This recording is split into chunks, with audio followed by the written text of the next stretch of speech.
Saya kebetulan di universitas, tapi saya harus beri disclaimer. Saya tidak punya sedikit pun background education, nggak punya. Saya belajarnya ekonomi, saya belajarnya public policy, tapi justru karena melihat itu, young, uneducated. It's a time bomb. Bapak Ibu sekalian, dunia hari ini, bukan hanya kita, the world is entering a new era. Memasuki era baru, di mana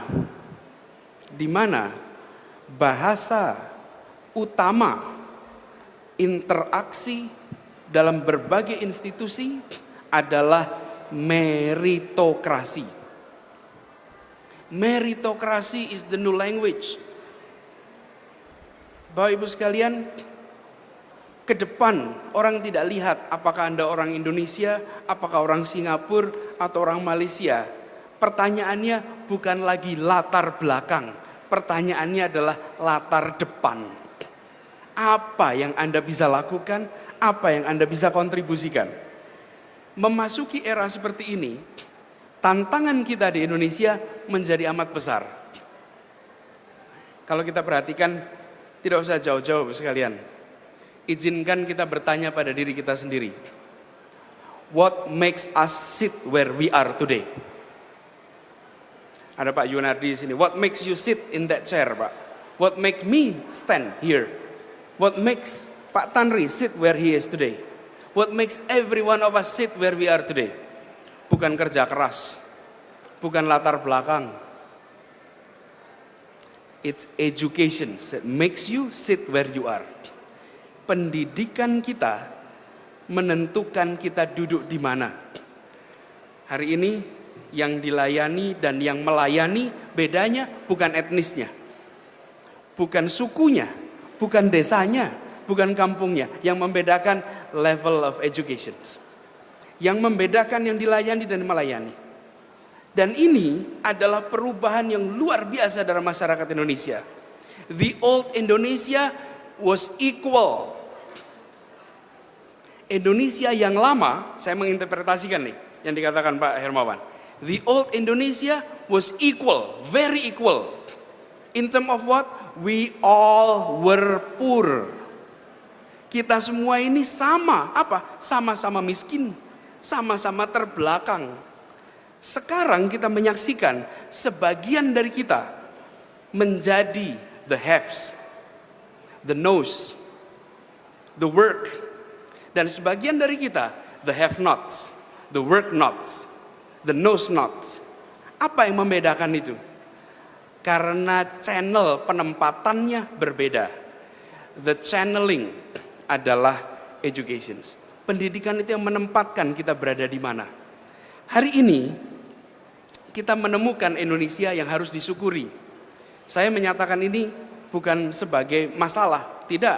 Karena tidak mungkin membawa yang rata itu menjadi sejahtera semuanya bersamaan, impossible. Pasti prosesnya bertahap, step by step. Hari ini large portion of Indonesians sudah menempati yang biasa disebut middle class.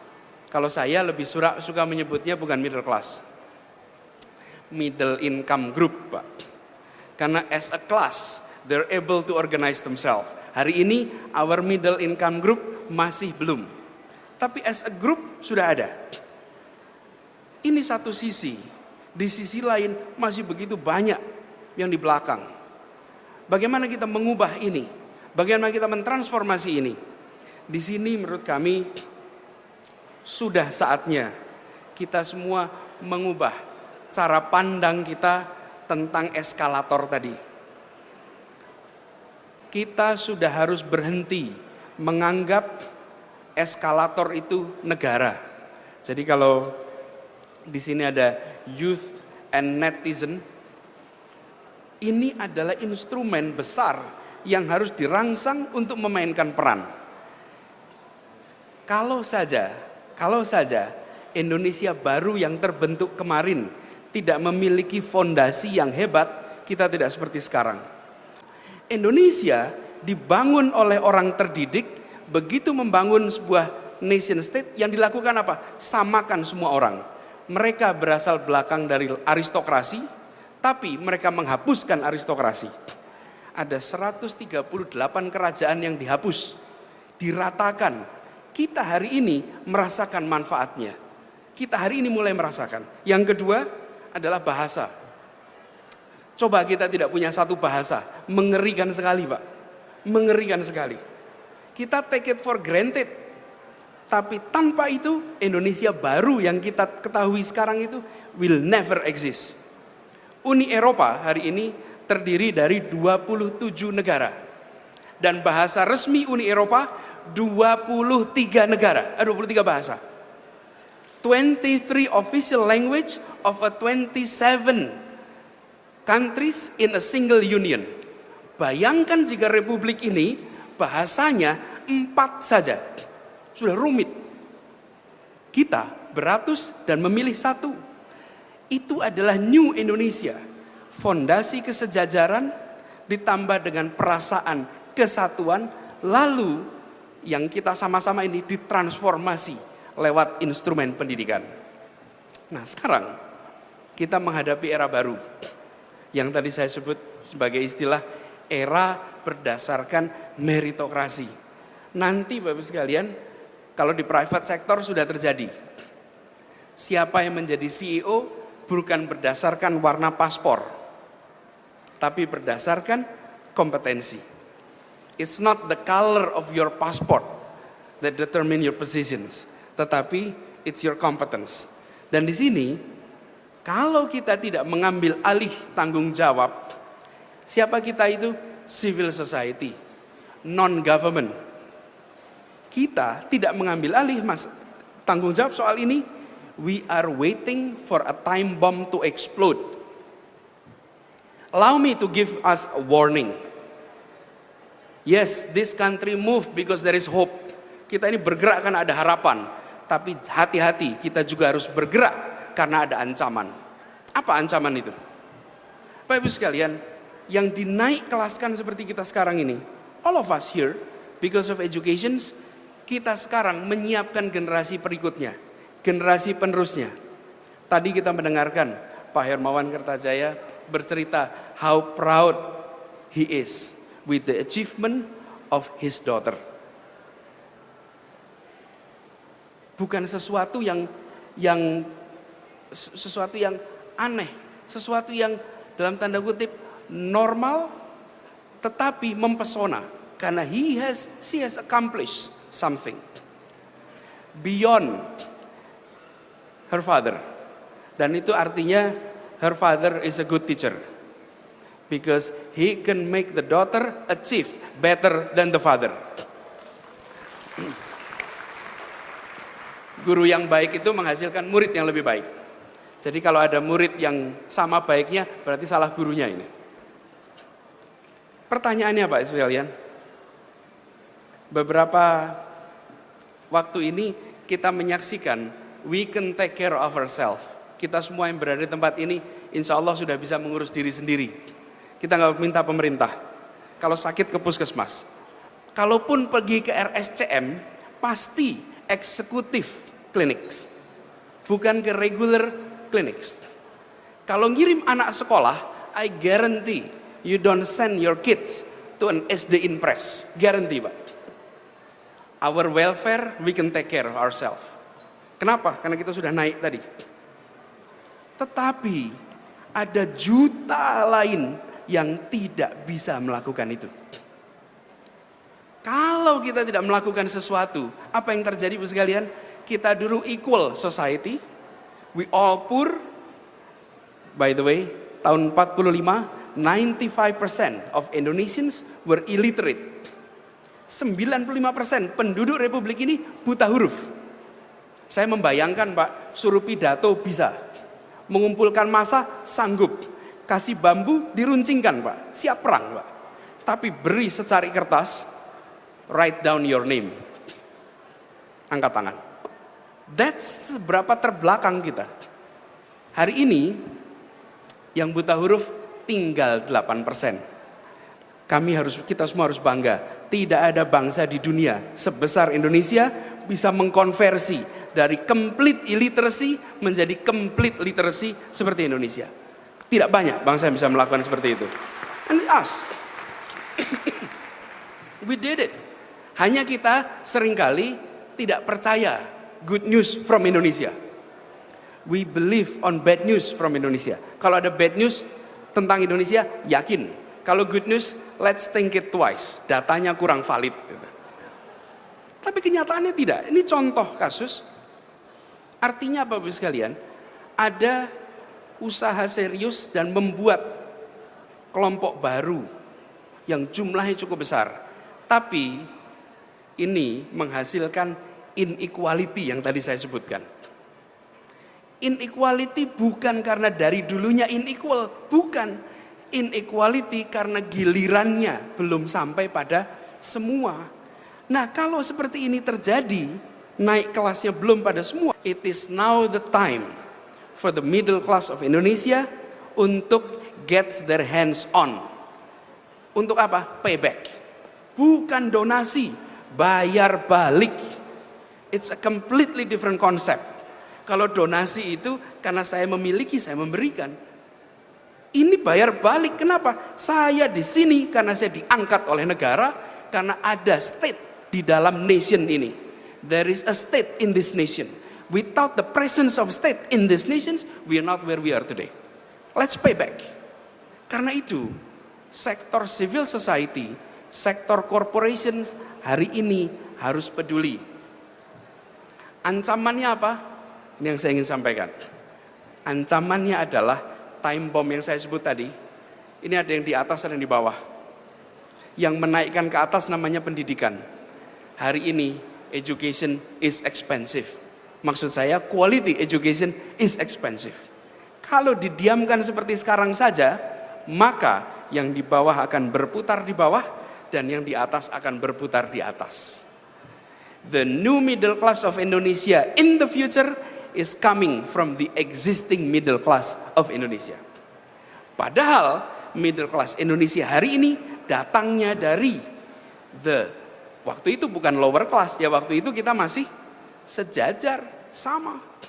Karenanya kalau kita tidak ingin ini time bomb, turun tangan, terlibat.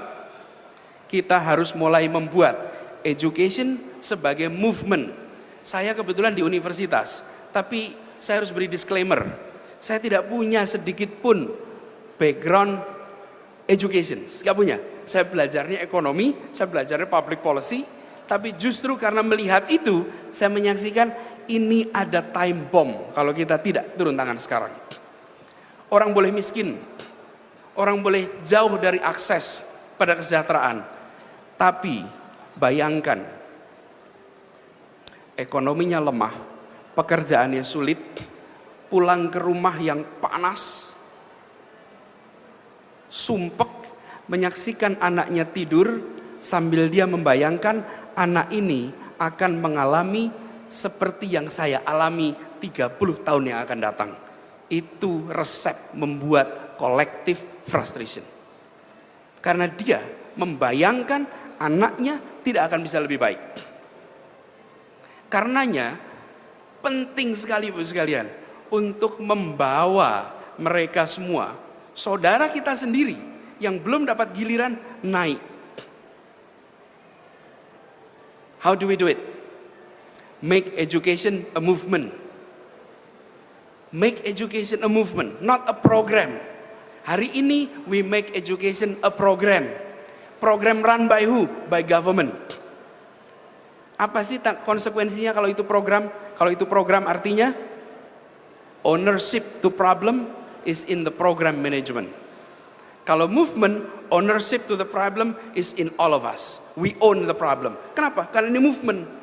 Kalau itu program miliknya pemerintah. Saya sering bayangkan bila mempertahankan kemerdekaan dijadikan program Departemen Pertahanan. Oke? Tentara sekutu datang, lalu kita semua bilang, monggo bapak-bapak yang berada di Departemen Pertahanan silahkan bertempur melawan sekutu, semoga menang, kami mendoakan. Jika kalah nanti kami kritik. Tidak bisa. Turun tangan, ada perasaan ownership. If you fail, we fail. Hari ini tidak. If they fail, they fail. Bagian kita mengkritik, bagian kita memuji, bayar pajak dan ikut pemungutan suara. That is not enough. Tambahkan komponen kelima, turun tangan, terlibat. Gimana caranya untuk terlibat? Tidak bisa keterlibatan itu dengan diwajibkan, mewajibkan perusahaan, mewajibkan swasta. Begitu diwajibkan, lebih bangga kalau menghindar daripada menjalankan. Di mana-mana itu. Begitu diwajibkan, lebih senang kalau kita tidak bisa. Bapak sekalian, jika anak-anak kita memiliki kompetensi yang baik karena mereka terdidik, maka kita masuk di era meritokrasi ini dengan penuh percaya diri. Dengan penuh percaya diri. Hari ini kalau kita masuk era meritokrasi agak tumbang. Menurut McKinsey diperlukan 300 world class business leaders di tahun 2018. Dan hari ini baru ada 100 world class business leaders di Indonesia. Untuk seluruh sektor diperlukan 33.000. Untuk universitas, rumah sakit, mall, televisi, radio, media massa. Yang ada baru 10.000. Sisanya akan datang dengan paspor yang warnanya tidak hijau. Pada saat itu akan muncul ekspresi nasionalisme sempit. Hari ini sudah sering muncul ekspresi regionalisme sempit. Kalau ada pemilihan sesuatu lalu bicara harus putra daerah. Ini mau menentukan direksi misalnya di sebuah perusahaan di daerah tertentu harus putra daerah. Begitu ada yang mengatakan harus putra daerah, maka itu adalah ekspresi paling santun atas kenyataan bahwa kami tak mampu. Mengekspresikannya sopan. Harus putra daerah. Sebetulnya cuma bilang, saya nggak mampu. Karena itu harus putra daerah. Ke depan kita akan menyaksikan seperti itu. Harus bumi putra, harus Indonesia. Bukan karena nasionalisme, karena kita kalau diukur pakai standar objektif kalah. Kekalahan paling menyakitkan. Dan Bapak sekalian, kalau kalah karena latar belakang tidak sakit. Misalnya, mau jadi gubernur Jakarta, tapi syaratnya adalah tempat tanggal lahir Jakarta. Ya sudah, mau bilang apa lagi? Ibu saya memilih tidak melahirkan saya di Jakarta. Mau bilang apa? It doesn't hurt. Tapi jika Anda mau mengambil sebuah posisi dan gagal karena ukuran objektif, that hurts. Itu sakit. Kenapa? Karena kita tidak melakukan persiapannya. The failure is ours. Kegagalan itu milik kita, bukan milik yang lain. Di era meritokrasi seperti ini, tidak ada tempat bagi kita untuk melupakan kompetensi anak-anak kita. Harus fokusnya di situ. Ini Bapak sekalian, harus menjadi kesadaran kita semua. Sehingga kita mau terlibat, turun tangan. Dan saya membayangkan, the new Indonesia tadi, the new Indonesia adalah Indonesia yang satu, Indonesia yang ada peran negaranya, Indonesia yang menghadirkan kesejajaran. Ini luar biasa soal kesejajaran itu. The new Indonesia adalah Indonesia yang di sana bermunculan anak-anak yang kompetensinya melampaui standar-standar regional bahkan internasional. Saya tidak hanya membayangkan di sektor bisnis, saya malah membayangkan mudah-mudahan di sektor sepak bola kita ada. Saya membayangkan the new Indonesia, dan itu artinya pay attention on education. Berikan perhatian yang cukup pada pendidikan dan harus diperhatikan. Pendidikan itu bukan soal UN, Pak. UN itu ramenya di media aja. Yang saya lebih menakutkan adalah yang naik kelas. Saya beri contoh gambaran saja. Masuk SD 1 tahun 5,6 juta anak. Lulus SMA yang ikut UN kemarin itu 2,3 juta. Bapak sekalian, 5,6 yang ikut UN 2,3. Ini yang hilang di jalan itu 3,3 juta. Where are our attention to them? Kalikan 10 tahun itu 33 juta. Itu yang disebut di semua report sebagai bonus demografi Indonesia. Big, young, uneducated. It's a time bomb. Pay attention. Yang kita perhatikan yang sudah dalam sekolah. Seakan-akan everyone is at school. There are more kids outside school than inside our school system. Jadi, New Indonesia adalah Indonesia yang membawa mereka naik ke atas. New Indonesia yang peduli. Dan New Indonesia, saya membayangkan, adalah kelompok kelas menengah yang bergerak. Bukan kelompok kelas menengah yang konsumtif saja, tapi kelompok kelas menengah yang turun tangan, yang terlibat. Sebagaimana keterlibatan banyak orang di sektor-sektor lain. Kelas menengah, istilah kami, yang merasa memiliki masalah. Kelas menengah yang own the problem. Dengan begitu maka we own the country and we will own a better Indonesia in the future. Barangkali itu Pak Hermawan yang bisa saya sampaikan.